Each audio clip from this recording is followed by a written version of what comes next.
Membership sites versus online courses. Online courses versus membership sites. Both of them are touted from gurus all over the place telling you which is best. But the truth is, maybe both of them have benefits, and it just depends on your particular business and your journey on your business evolution, which one you should start with or focus on next.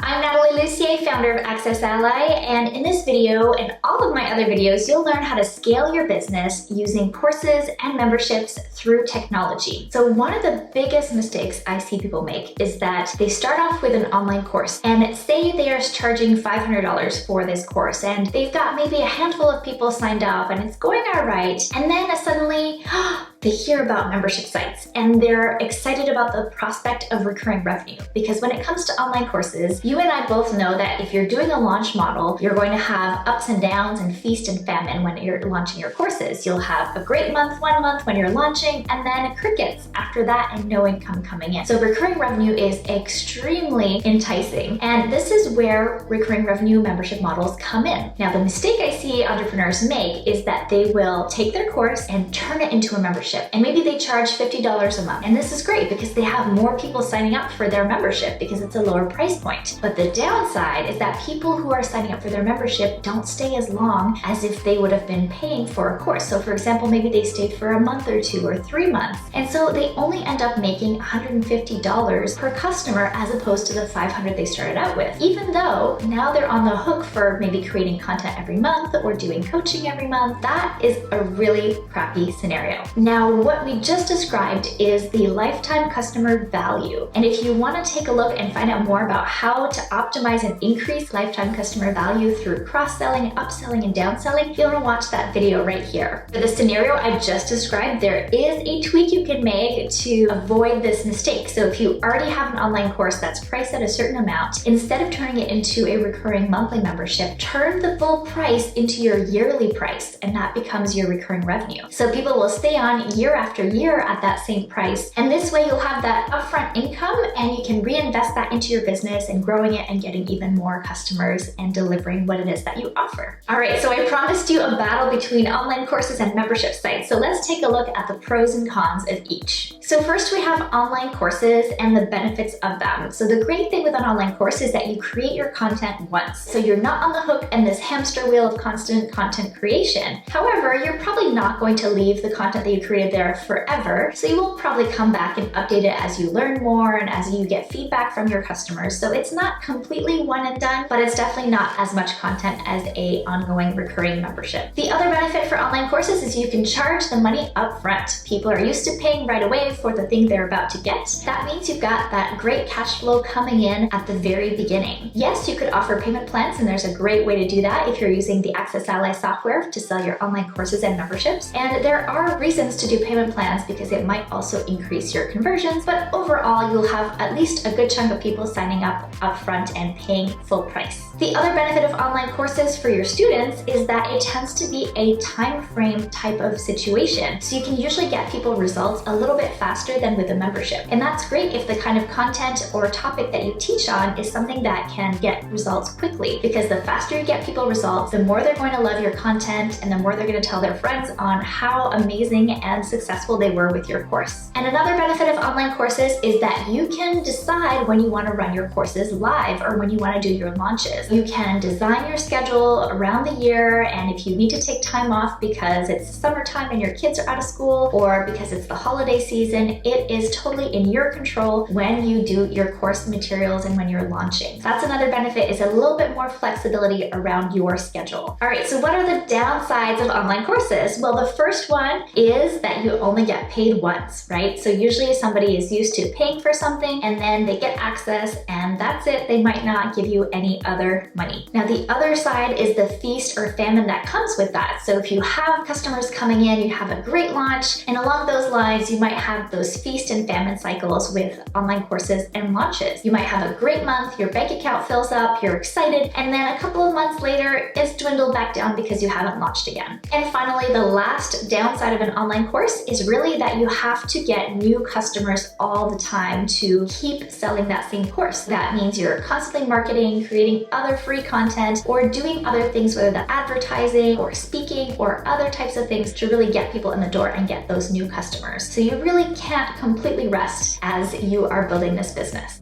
All right, now let's flip to the other side and take a look at the pros of membership sites. So the first one is the one that everyone loves the most, which is predictable recurring cash flow. So you're getting paid every single month. You can actually project likely how much income you're going to make month to month based on how much you charge and how long your customers stay on average. And that's a great thing to do because you can plan ahead. You know whether you can reinvest or hire or do all these other things in your business. And that gives you a lot of flexibility and a lot of peace of mind too. The other big pro of a membership site is that you're not creating in a vacuum because you have members who are telling you exactly what they want from you, what they're learning from you, what they want more of, what they want less of. And so you have a lot more of a guide map of what to create for them that is going to be successful and really help them reach their goals. So that helps you from staring at a blank page trying to create a course or a piece of content every time. You can also see the long-term result of your customers over time. So this is a great thing because it's more of a relationship building than just a course, because you really get to know people over time. If you have a forum or another community center where people can ask questions, or maybe they join you on your live coaching calls once a month, these are the kinds of touch points where you can really get to know people and see their results and their evolution as they go through your materials over time. Another huge benefit for online courses and memberships, but especially memberships with a community, is that you don't have to do everything yourself because members will support each other. So that means that you can obviously be the coach and the leader of the community, but you're not the one answering every single question or trying to handle all of the things that people have, because people will buddy up, they will become accountability partners, they will keep each other going, motivate each other, and answer each other's questions, especially as you have older members who become really familiar with your material and newer members who join. Those older members will sort of become like big brothers and big sisters to your new members. Now let's take a look at the downsides and the cons of membership sites. So the first one is that you will need to probably create a lot of content on a regular basis and also be available on a regular basis. So depending on how you structure your membership sites, and there's tons of different ways to do it, but people will probably expect new content, new downloads. They might expect maybe coaching calls or access to you, whether that's through your community or emails. And that is a good thing, but it can also be a bad thing if you are feeling overwhelmed or if you have other parts of your business that you need to tend to. So just keep that in mind when you're planning a membership site and try to get a little bit of that content batched up ahead of time so that you're not feeling stressed out about delivering content every single month. The other big downside of membership sites is that unless you have a very large audience, you're probably not going to make as much money at the very beginning as you're scaling. With a membership site, it tends to be a little bit lower price point, and because of that, you need a lot more members to make the same amount that you would with a course. It can feel like you're doing all the same amount of work, but not getting paid as much. And that's something that you really want to consider before you start a membership site, is how big your audience is. And if it's big enough, you can charge a low price point and really have a super amazing membership and recurring revenue going for you. But if it's a small community, then it's probably not going to be the best to start with that.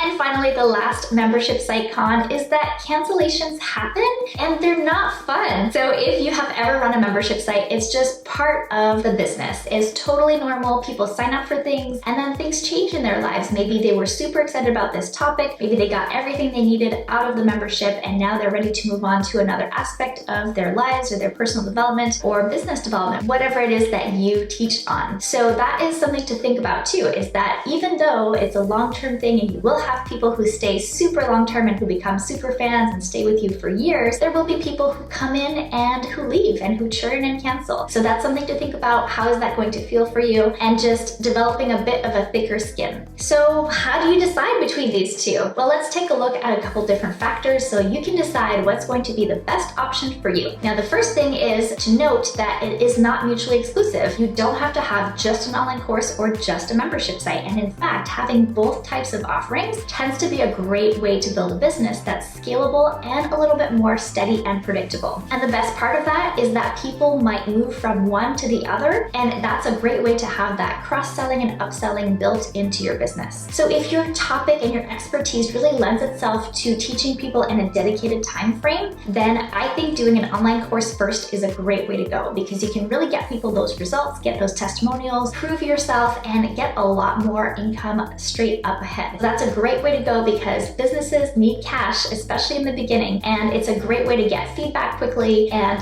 kind of wrap up that project, and then you're able to either relaunch it or use that as a sounding off board for your membership after that. And if you prefer to have that long-term relationship with your customers and clients, or maybe your topic really lends itself to mastery and practice and the time required to get skills like music teaching or language teaching, for example, those are the kinds of things that are great for a membership. Also consider how many people you have in your community and what price point you will offer your membership for. Some people start off really low, like $19 a month, and that is great if you have enough people to make that viable, but sometimes starting off really high and doing a premium membership that includes a lot more one-on-one or one-to-many contact with you is a great way to go, because that means you're able to bring in that income consistently, and over time you could reduce and just use more of your recordings as what would be included in a lower priced membership. So if you're realizing that the size of your community, your email list, and your social media accounts is a bit of a limiting factor for scaling and launching a membership or a course, then you'll want to go over to 30daylistbuildingchallenge.com to sign up for my free challenge, which will show you how to build your email list faster in the next 30 days than you have in the last 3 months. It is my best training all about list building. It is totally free. It's going to help you get going faster and also help you get ready to launch your course or your membership. And if you got value out of this video, give it a thumbs up and make sure you're subscribed to the AccessAlly channel. I've got more great stuff coming at you very, very soon.